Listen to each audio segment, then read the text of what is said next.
An elderly woman, looking frail and poor, was walking past a big house when she stopped and said to herself, "My son has built such a beautiful home." Filled with excitement, she hurried inside, eager to meet her son and daughter-in-law. Just as she was about to step in, the guard rushed forward and stopped her, asking where she thought she was going. She smiled and said she had come to meet her son, Victor. The guard looked at her in disbelief and told her that Victor was a big businessman, the owner of the building and several companies, and that someone like her could never be his mother. He pushed her back and ordered her to leave. The woman insisted she was telling the truth and even showed him a slip of paper with the address written on it. The guard glanced at, softened for a moment, and told her to wait outside while he went in to check. But when he returned, his tone had turned harsh again. He claimed this wasn't Victor's house, but Veer's house, then roughly shoved her away. Heartbroken, the woman turned to leave, but just then she ran into Victor himself. Seeing his mother, Victor immediately bent down to touch her feet in respect, asking why she hadn't called him or given him any news. She explained she had wanted to surprise him.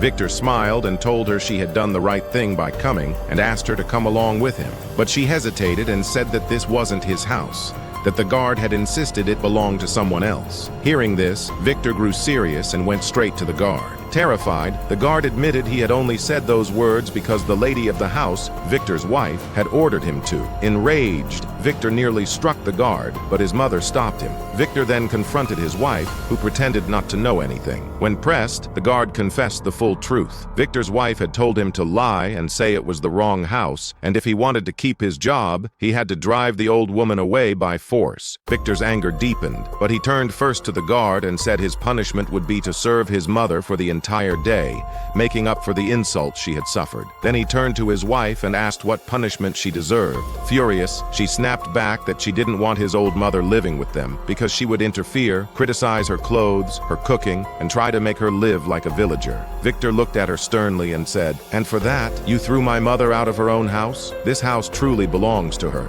She is the one who sacrificed everything, who raised me, educated me, and made me capable of building this life. If your brother or sister-in-law ever pushed your mother out of their home, how would you feel? If you want to stay here, you will live with my mother. If not, pack your bags and leave. Divorce, alimony, whatever you want, I'll give you. But I will never tolerate disrespect toward my mother. If you want to stay, you will apologize to her right now or walk away." With that, Victor took his mother gently by the hand and stood beside her, choosing her over anyone else and making it clear that her dignity was above everything.